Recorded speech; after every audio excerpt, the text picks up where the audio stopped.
Market came alive as the fourth edition of the Inglis Ready to Race sale kicked off at 11 a.m. The Asian contingency made their presence felt very early on in the piece. However, the domestic market held their own, with Victorian-based trainer Darren Ware securing the fifth lot of the morning. Midway through, Arrowfield Stud's second season sire, Smart Missile, shared top honours, attracting $310,000 to the bid of Hong Kong-based trainer agent brothers Charles and Benno Yeung. Soon after, Chauveau Bloodstock offered a colt by Written Tycoon, who sold to the bid of Melbourne-based Belmont Bloodstock.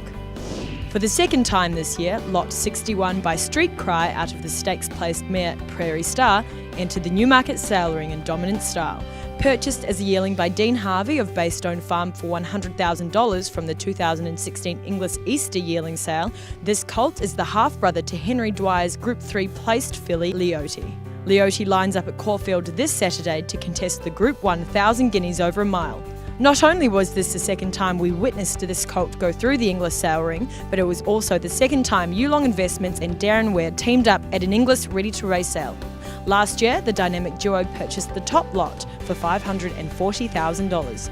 With spring upon us and two-year-old racing in full swing, it's the perfect time to get involved in racehorse ownership. There's some lovely horses here at Inglis at the Ready Race sale. All the hard work's done, and we picked up two really nice colts today.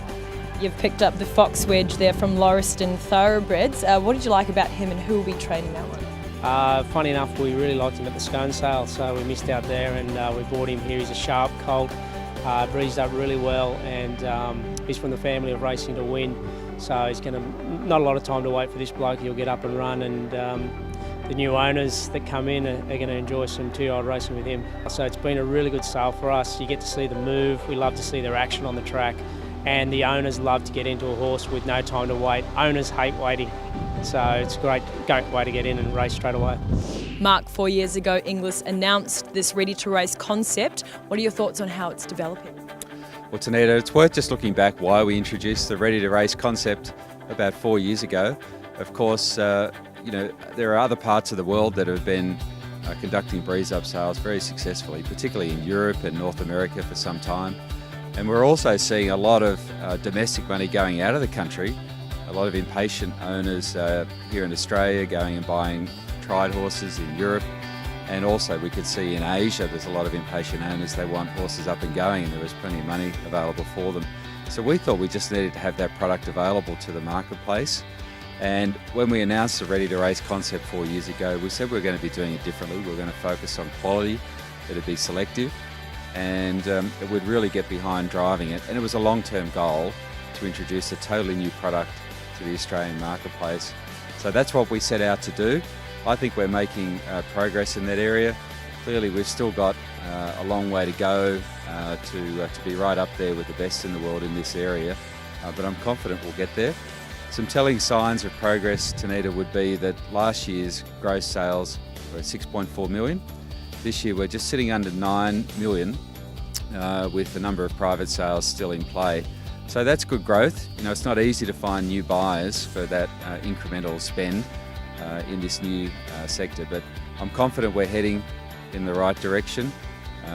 There were vendors at the sale yesterday that clearly won. You know, there were 14 vendors that had 100% clearance rate, which is outstanding for them.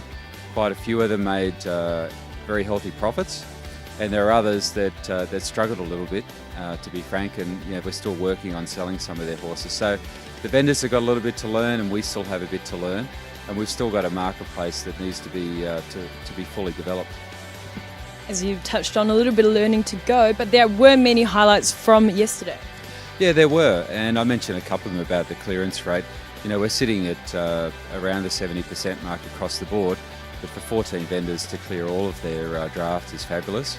And if you look at where the money's coming, it's coming for the better quality lots. You know, we've been able to sell 29 lots at 100,000 or more, which is double for the same sale last year. So to achieve that in 1 year is fantastic. Perhaps, if anything, we may have been a bit bold in increasing the size of the catalogue so quickly in 1 year. We jumped up 100 yearlings in 1 year, and they were much higher quality yearlings to offer, so it's always harder to get as many buyers that you might need for those.